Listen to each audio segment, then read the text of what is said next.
Toda a tua atenção naquilo que vai ser ministrado aqui, porque eu quero trazer um fundamento que vai fazer você prosperar esse ano. Quantos querem prosperar? Quantos querem riqueza? Quantos querem só riqueza? Não, né? Ah, vocês estão ligeiros, vocês estão espertos, né? Glória a Deus. Mas nós queremos prosperar sim. E o que é prosperar? Prosperar é quando todas as áreas da nossa vida estão supridas. E a melhor definição que eu conheço de prosperidade é não ter falta de nada. A saúde está bem, as finanças estão bem, a sua casa está em paz, o seu casamento está em harmonia, tudo vai muito bem. Existe o equilíbrio de Deus dentro da tua casa, em todas as áreas, equilibrando. Eu digo sempre que Deus é equilíbrio, é o equilibrar de todas as coisas. Né? Pastor Carlos trouxe uma palavra abençoada aqui na última quinta. Quem não veio perdeu, né? E ainda por cima não conseguimos gravar nessa quinta. Infelizmente deu, né, alguma situação aí que não foi possível, como a gente costuma gravar, transmitir, né? Mas ele trouxe uma palavra abençoada e eu fiquei digerindo essa palavra, né? A respeito da promessa, da conquista e da posse daquilo que Deus tem. E todas essas coisas que Deus quer fazer, em todas essas áreas, em todas as etapas, cabe a nós fazer a nossa parte. Quantos entendem isso? Amém? Então, quando eu pergunto se você quer prosperar, né? É a mesma coisa eu perguntar assim, ó, quem quer R$50? Ali, levantou a mão, só o LED. Ixi. Não, o pastor Carlos levantou a mão. Aí já vai virar 25, vai ter que rachar, né? Deixa eu ver se você entendeu a pergunta. Quem quer R$50?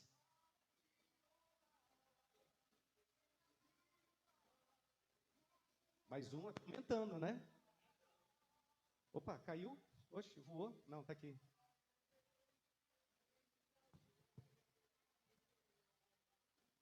Não sei se vai parar aqui, mas vamos lá.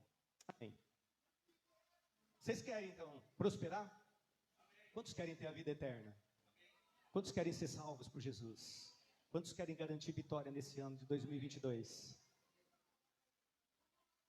Quando eu pergunto quem quer R$50, e agora eu vou guardar, porque, né?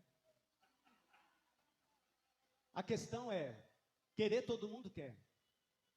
Mas o que você fez por isso? Porque quando eu coloquei os R$50, aí eu esperava que alguém fosse lá e buscasse. Sem ação, a sua fé é morta. Fé sem obras é morta. Então vocês perderam 50 agora da pizza. Amém? Da próxima vocês ficam mais ligados.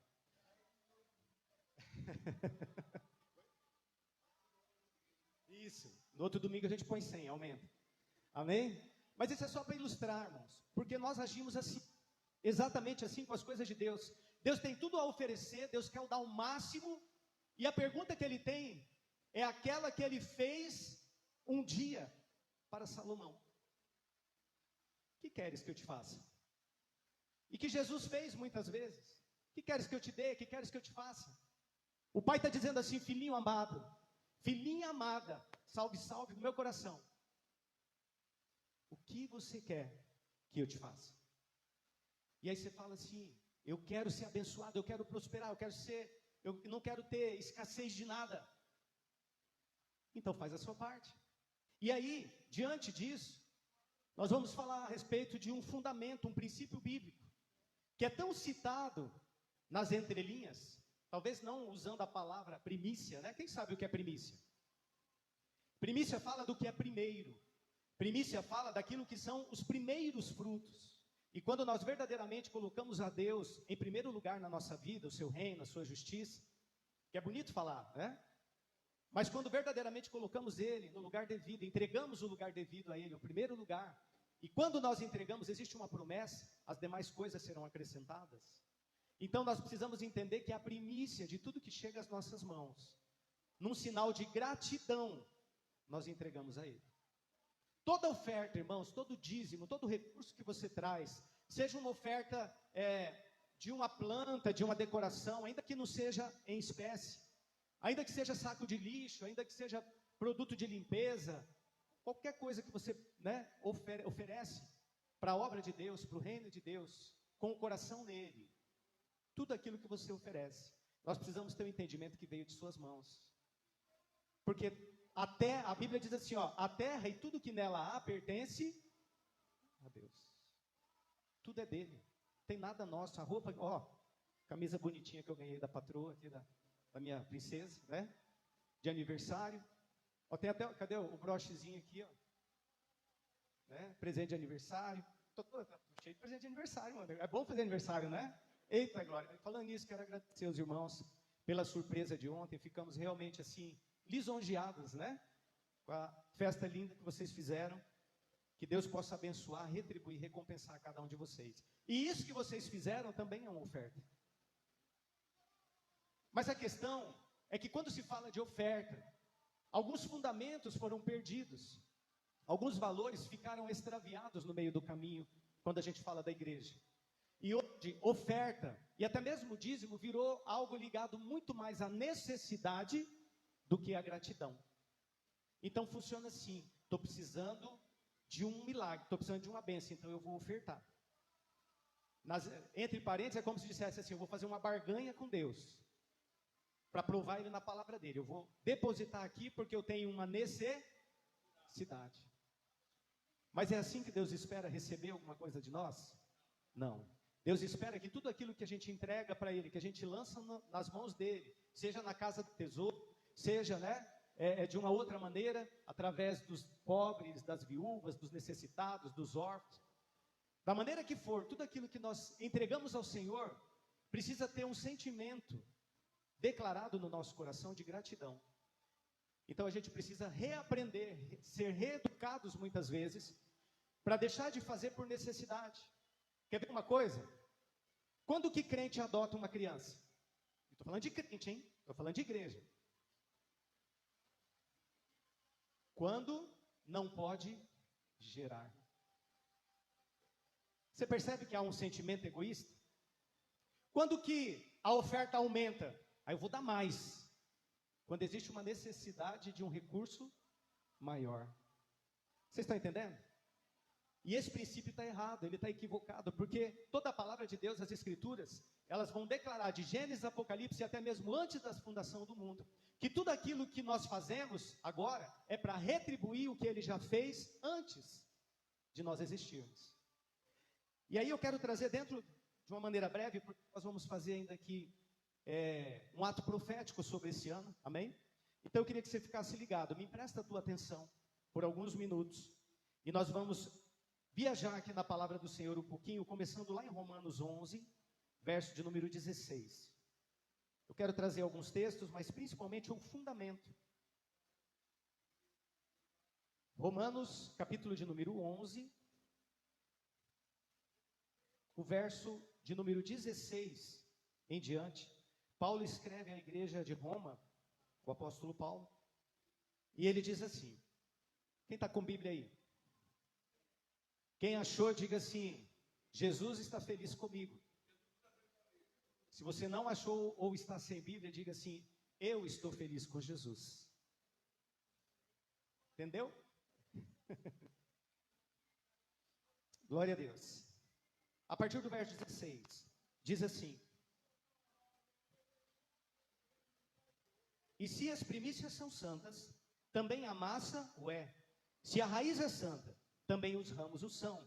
E se alguns dos ramos foram quebrados, tu, sendo zambujeiro, foste enxertado em lugar deles e feito participante da raiz e da seiva da oliveira.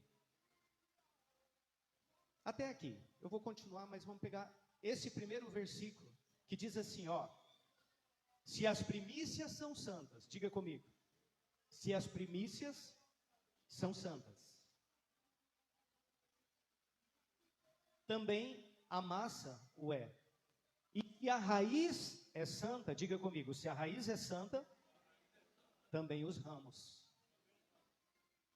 Então, a primícia, aquilo que é primeiro, vai santificar ou garantir a prosperidade e a bênção sobre todo o resto. Você entende? Da onde que Paulo tira isso? Paulo, o apóstolo chamado o apóstolo dos gentios, ele vai tirar isso de todo o embasamento bíblico, e é isso que eu quero trazer para a tua vida. Porque, por muitas vezes, culto após culto, né, a gente ouve aqui algumas declarações a respeito de dízimos, de ofertas, e eu costumo dizer, irmãos, que é possível você fazer a coisa certa da maneira errada. Acontece no meio da igreja, de muitos, às vezes, por não conhecer, por não saber, por não compreender realmente, por não ter o fundamento correto, fazer o que está sendo, o que é certo, mas está fazendo isso errado. Por isso, o texto mais conhecido quando se fala de dízimos e ofertas, que é... Lembram disso? Vocês vão lembrar. Qual que é o texto que mais se usa nas igrejas? Malaquias 3:10, né? Ou os versículos em torno ali. E o que está dizendo ali? Ali é Deus sentenciando, né? Repreendendo o povo naquela época, porque o povo estava o quê? Roubando a Deus. E aí Malaquias lança uma pergunta. O profeta coloca ali dizendo assim, ó, roubará o homem a Deus? Aí o povo, epa, né, dá aquele pulo para trás. Como assim, Senhor? Roubando? Como roubando? Roubando do quê? Qual que é a resposta? Vós me roubais nos dízimos e nas ofertas. Deus abençoa ladrão? Faz prosperar? Mas condena, né? E aí, quando Malaquias fala isso, e eu quero trazer um pouquinho, porque a gente ouve tanto, usa tanto esse texto, a gente precisa entender o seguinte: quando Deus responde, ele diz assim, olha, vocês estão me roubando nos dízimos e nas ofertas. E aí muitas vezes a gente, instruindo alguns irmãos, quando tem dúvida, principalmente aqueles que são novos na fé, a gente vai dando a instrução, o que significa. Por exemplo, a oferta, ela tem o significado de semente, né? Ela tem uma simbologia de semente diante de Deus. Então toda a oferta, sobre toda a oferta que você entregar, existe uma expectativa de uma colheita sobre aquela semente. E nós ministramos, já tenho ministrado muitas vezes nessa casa, que toda oferta, toda semente, vamos ver se os irmãos vão lembrar ainda, né? Toda semente, ela tem nome, EFD, discipulado, ela tem nome, tem data,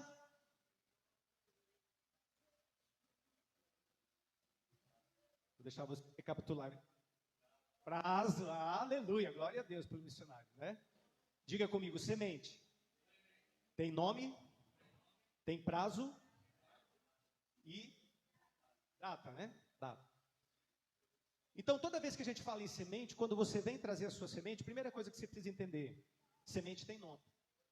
Semente de feijão chama como? Semente de feijão. Semente de milho chama-se semente de milho. Semente de casa própria chama como? Semente de casa própria.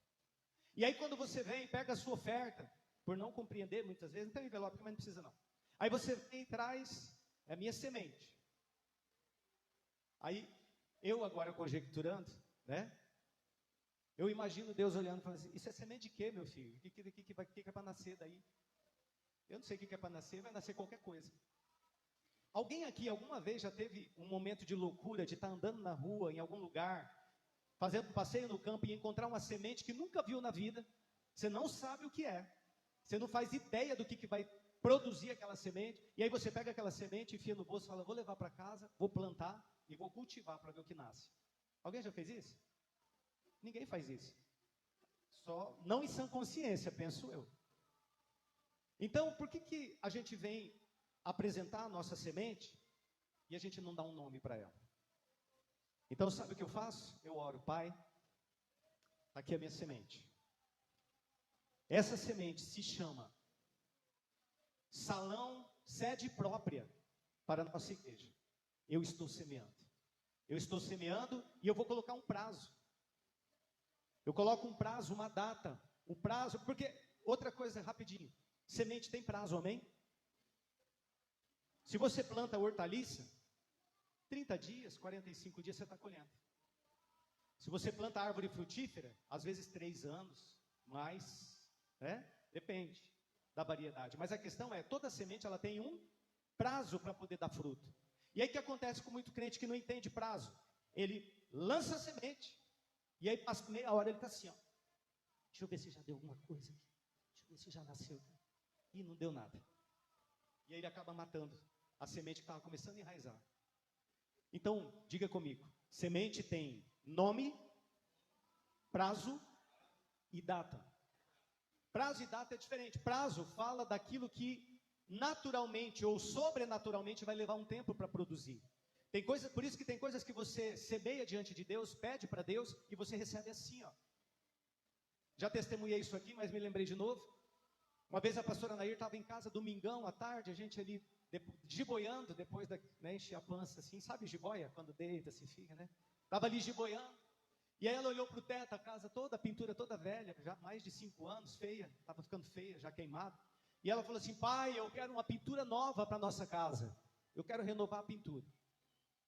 No domingo, quando foi na segunda-feira de manhã, o pastor, amigo nosso, pintor, Clevison, o Ivan conhece, né? Pastor Clevison, bateu lá. Falou, irmãos, faz dia que eu estou orando da parte de Deus, buscando como que eu podia assim, retribuir, vocês têm ajudado tanto lá no nosso ministério, né? Sempre que a gente chama, pode contar com vocês, eu queria sim fazer uma oferta de gratidão. E Deus tocou meu coração de ontem para hoje, e dizendo assim, ó, usa o que você tem. Ele pensou, falou, o que eu tenho? Bom, o que eu sei fazer é pintar. E o que eu tenho é um monte de resto de tinta, de grafiato, de textura lá no fundo. Vou lá. E aí eu vim aqui, ver se vocês me autorizam a dar um... Aí a pastora falou, não, irmão, deixa para lá. Né? A pastora falou assim, não, larga a mão disso, né? Deixa, tá bonita. Assim. Claro que não, né? E a casa ficou a coisa mais linda. Grafiar, textura, efeito, tom sobre tom, ele manja. O Ivan é pintor também. Aliás, indico se alguém precisar dos serviços dele. E aí, existe um prazo, você entende? Tem coisa que é assim. Outras coisas você vai ficar assim, meu Deus, o Senhor esqueceu de mim. O Senhor não me responde, o Senhor... Já nem lembro, acho, da semente que eu lancei. Mas é a questão do prazo. É a questão do tempo de Deus. Porque Deus não move no nosso tempo. Amém? E data de validade. Semente tem data de validade. E data é assim. Quando você for trazer a sua semente, você diz assim, pai, eu estou semeando. O nome dessa semente aqui é Viagem para Israel. Quem quer? Amém. Toma posse aí. Semeia. Eu estou semeando. Pai, viagem para Israel. E eu quero fazer essa viagem até novembro desse ano. Data de validade. Por quê? Porque no mundo espiritual, irmãos, a gente precisa ser específico. Quanto mais específico você for sobre aquilo que você está buscando e pedindo, mais garantia de você receber. Então, quando você coloca uma data, você está estabelecendo, né, um limite de tempo, e eu não estou dizendo com isso de forma alguma que Deus vai respeitar, falar, ele mandou em mim, né? Ele determinou que eu faça. Não, mas você está trazendo do mundo espiritual, colocando uma data, para que não fique aquela coisa ao léu. Ah não, tá bom, ele quer viajar para Israel, tá, qualquer... Aí Deus muito ocupado, a gente sabe, né? Cuidando de tudo. Aí passa anos e anos e anos, e aí muitas vezes, lá 30 anos depois, aí você já tinha até esquecido, até você já esqueceu. Aí Deus fala, bom, agora eu vou dar colheita sobre aquela semente, porque você não estabeleceu uma data. A data ajuda. Amém? E quando nós falando de oferta ainda, aprendemos a trazer a oferta em gratidão. Diga para mim, diga comigo, oferta é semente e é gratidão. Amém? Então eu preciso aprender a trazer em gratidão. Mas usar, lógico, essa semente, né? Aproveitar, porque a palavra nos assegura, Paulo também escreve, que sobre toda semente haverá uma colheita. E é proporcional ao tamanho da semente. Se você semeia pouco, você colhe pouco. Se você semeia muito, você colhe muito. Então, semear é opcional, mas a colheita é garantida. A questão é que a colheita você determina através da semente. Amém? Então, quando Paulo escreve lá em Romanos, que a primícia, o primeiro, vai garantir, vai assegurar o sucesso, a prosperidade sobre todo o resto. Eu queria compartilhar com você aqui, de uma maneira breve, o fundamento da semente, o fundamento da oferta. E Paulo, quando ele escreve isso, ele está trazendo à memória algo que Deus estabeleceu desde a fundação do mundo. Porque o primeiro a semear na história da humanidade foi o Pai. Quantos entendem? O primeiro a semear não foi você, não foi. O primeiro a semear não foi Abraão, quando ele entrega, né? Dos seus despojos para Melquisedeque, lá em Gênesis 14. O primeiro a semear não foi Caim e Abel, que o pastor até citou aqui. O primeiro a semear na história da humanidade foi o Pai, o próprio Criador. Por isso a palavra diz que ele ofereceu o seu Filho, Jesus Cristo, em sacrifício por morte de cruz, antes da fundação do mundo. A palavra diz que antes do mundo ser fundado, ele já tinha oferecido em holocausto, em sacrifício, o Cordeiro, o seu unigênito. Então, quando a gente fala de oferecer alguma coisa a Deus, a gente precisa entender que, muito antes da gente nascer, chegar nessa, né, fazer parte dessa história, Deus já ofertou em favor de cada um, para que nós estivéssemos aqui. E quando Paulo traz a memória, ele está citando, ele está se lembrando ali, fazendo menção, né, da lei. E eu queria aqui deixar 2 versículos para você compreender, a respeito da primícia daquilo que é primeiro. Porque, como eu disse, se não houver a compreensão, o entendimento do fundamento, muitas vezes a gente faz o que é certo da maneira errada. Como que é isso, pastor? Eu sou dizimista na casa. Mas é dizimista, às vezes, 12 meses do ano. Quando chega o 13º, falha. Eu oferto todo culto. E aí, quero até lembrar que lá em Êxodo 34:20, na lei, Deus disse assim, olha, para o povo: ninguém compareça perante mim de mãos vazias. Então o povo já vinha com uma consciência, já buscava a presença de Deus. Quando subia para o templo, quando subia para a adoração, quando ia para o tabernáculo, já levava consigo uma oferta.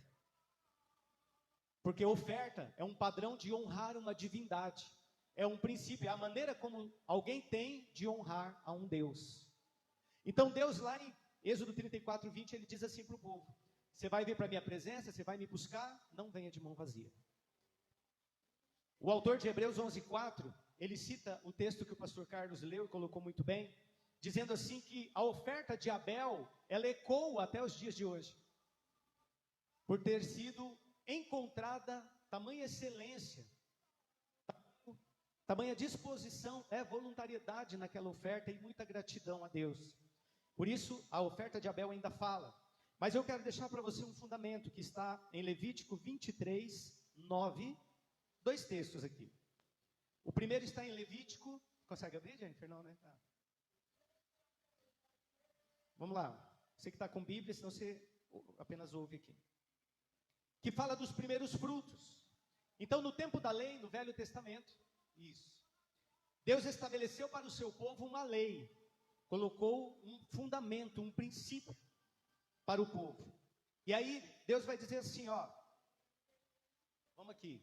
E falou o Senhor a Moisés, dizendo: fala aos filhos de Israel, e dize-lhes: quando houverdes entrado na terra que vos hei de dar, e fizerdes a sua colheita, então trareis um molho das primícias da vossa cega ao sacerdote. Isso aí. Senão vai estender muito. Então, o que a lei determinava? Toda vez que o povo tinha colheita, e aí lembrando que a colheita naquela época não falava de salário, não falava de renda como nós temos hoje, né? De dinheiro, não tinha Pix naquela época. A colheita era em relação àquilo que a terra produzia. O povo vivia daquilo que plantava, cuidava, então eles tinham um ano inteiro para trabalhar, para suar na terra. E ali eles iam semear, iam adubar, arar a terra, preparar tudo, regar, orar, penso eu, né? Interceder pelo favor de Deus. E aí, ao término aí de um ano aproximadamente, vinha a estação das colheitas. E quando chegava a época da colheita, Deus então determinou esta lei, dizendo assim: olha, da colheita que você teve ao longo do ano, você vai pegar um molho Esse molho, ele fala da plantação principalmente de trigos e cereais, né? Que era possível aquele que plantou dentro do povo ali, ele ir lá e abraçar. Então ele ia ali e abraçava antes de colher. Estava tudo feliz, tudo comemorando, glória a Deus, porque Deus deu vitória mais um ano. As espigas, né? Elas floresceram, as plantas cresceram sadias, estão com os frutos já prontinho para colher. E aí, com aquela alegria no coração, eles diziam assim: agora vamos adorar o Senhor. E para ir adorar o Senhor, vamos levar aquilo que Ele nos pediu, que Ele requereu de nós. Então, cada homem ali, cada família, abraçava ali um feixe, né, um molho de trigo, de grãos, de cevada, do que fosse. Aqueles que não plantavam, mas tinham animais, separavam o melhor animal, né, sem mancha, sem defeito. Então, separava a primícia, o primeiro. E aí abraçava e ia levar ao sacerdote. O que o sacerdote fazia? O sacerdote atestava sobre aquele molho, aquela oferta, aquela primícia, aquilo que é primícia. Apresentava a Deus. Então, ele fazia uma oferta movida, apresentando: Senhor, recebe, porque o seu filho fulano aqui, ele está trazendo, ele apresentou, então, que o Senhor possa fazer prosperar ele na terra dele. E aí liberava a bênção e tudo. E aí, o que o sacerdote fazia com isso? Comia. Era para consumo do sacerdote. Esta é a lei. Muitos anos mais tarde, Jesus está na terra. E a palavra de Deus diz lá em Coríntios que Ele é a primícia daqueles que ressuscitaram. E aí tem um monte de teólogo, um monte de gente que vai querer discutir que não, mas espera aí, Lázaro ressuscitou primeiro que ele. Alguns dizem até que Moisés ressuscitou, né, antes dele. A questão não é cronologia. Quando Paulo ele declara que Jesus Cristo é a primícia daqueles que ressuscitaram para todos os homens, ele está dizendo assim: estou nem aí para quem ressuscitou antes, o que está valendo é esse, porque Lázaro ressuscitou, valeu para ele, não valeu para mais ninguém. Cristo não. Aquele que foi oferecido como primícia, como primeiro, como cordeiro perfeito, imaculado, ressuscitou e nos deu nele o poder de sermos ressuscitados. Amém? Para a vida eterna. Então, a lei, e eu tenho dito isso para a igreja já há quase 3 anos, tudo se resume a um nome: Jesus Cristo. Toda essa palavra. As primícias, ó meu Deus, eu venho trazer os primeiros frutos, minha fidelidade a ti. Eu separei o meu